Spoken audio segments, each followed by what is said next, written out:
గుజరాత్లోని అహ్మదాబాద్లో జరిగిన ఘోర విమాన ప్రమాదంలో ఆ రాష్ట్ర మాజీ ముఖ్యమంత్రి విజయ్ రూపానీ దుర్మరణం పాలయ్యారు.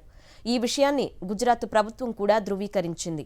అహ్మదాబాద్ నుంచి ఎయిర్ ఇండియా విమానంలో లండన్ బయలుదేరిన విజయ్ రూపానీ అనుకోకుండా జరిగిన ప్రమాదంలో చనిపోయారు.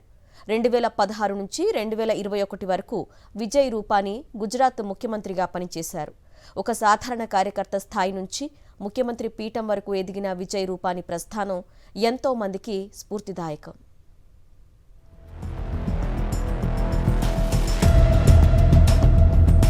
అహ్మదాబాద్లో నిన్న జరిగిన ఘోర విమాన ప్రమాదంలో సాధారణ ప్రయాణికులతో పాటు రాష్ట్ర మాజీ ముఖ్యమంత్రి బీజేపీ సీనియర్ నేత విజయ్ రూపానీ సైతం ప్రాణాలు కోల్పోయిన వార్త తెలిసి గుజరాత్ ప్రజలు హతాశులయ్యారు.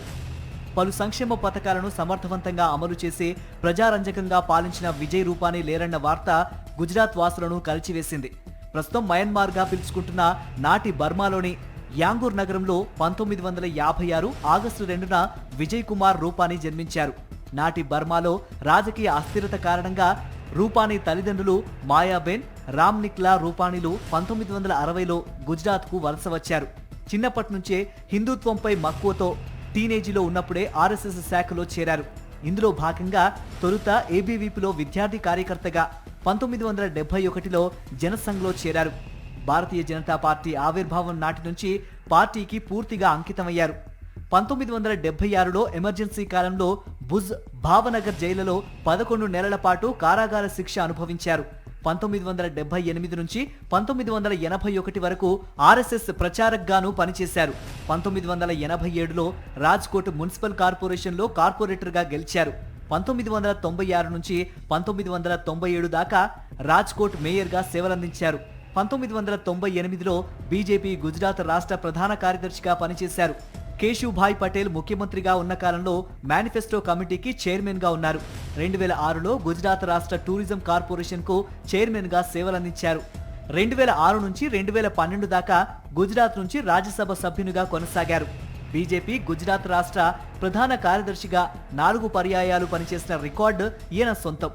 నరేంద్ర మోదీ ముఖ్యమంత్రిగా ఉన్న కాలంలో రాష్ట్ర మున్సిపల్ ఫైనాన్స్ బోర్డుకు రూపానీ చైర్మన్గా సేవలందించారు. 2014లో విజుభాయ్ వాలా రాజ్కోట్ పశ్చిమ శాసనసభ నియోజకవర్గానికి రాజీనామా చేయడంతో అక్కడ ఉప ఎన్నికను చేపట్టారు. బీజేపీ మద్దతుతో రూపానీ విజయం సాధించారు. 2014 నవంబర్లో నాటి మహిళా ముఖ్యమంత్రి ఆనందీబెన్ పటేల్ తొలిసారిగా కేబినెట్ను విస్తరించినప్పుడు మొట్టమొదటిసారిగా రూపానీకి మంత్రి పదవి వరించింది. రవాణా, నీటిపారుదల, ఉపాధి, కార్మిక శాఖల మంత్రిగా పనిచేశారు. 2016 ఫిబ్రవరిలో గుజరాత్ రాష్ట్ర బీజేపీ అధ్యక్షునిగా రూపానీ ఎన్నికయ్యారు. 2021లో భారత్లో అత్యంత ప్రభావశీలులైన తొలి 100 మంది వ్యక్తుల జాబితాలో రూపానీ స్థానం సంపాదించుకున్నారు. 2017లో గుజరాత్ శాసనసభ ఎన్నికల్లో బీజేపీ ఘన విజయం సాధించింది. అప్పటిదాకా సీఎంగా కొనసాగిన ఆనందీబెన్ పదవి నుంచి తప్పుకున్నారు. దీంతో పార్టీ కోసం దశాబ్దాలుగా అవిశ్రాంతంగా పనిచేస్తున్న రూపానీకి సీఎం పదవి కట్టబెట్టాలని పార్టీ అగ్ర నాయకత్వం నిర్ణయించింది. రాజ్కోట్ వేస్లో కాంగ్రెస్ నేత ఇంద్రాణి రాజ్యగురును మట్టి కరిపించి ఎమ్మెల్యేగా గెలిచిన రూపానీని పార్టీ శాసనసభాపక్ష నేతగా, ముఖ్యమంత్రిగా బీజేపీ ప్రకటించింది.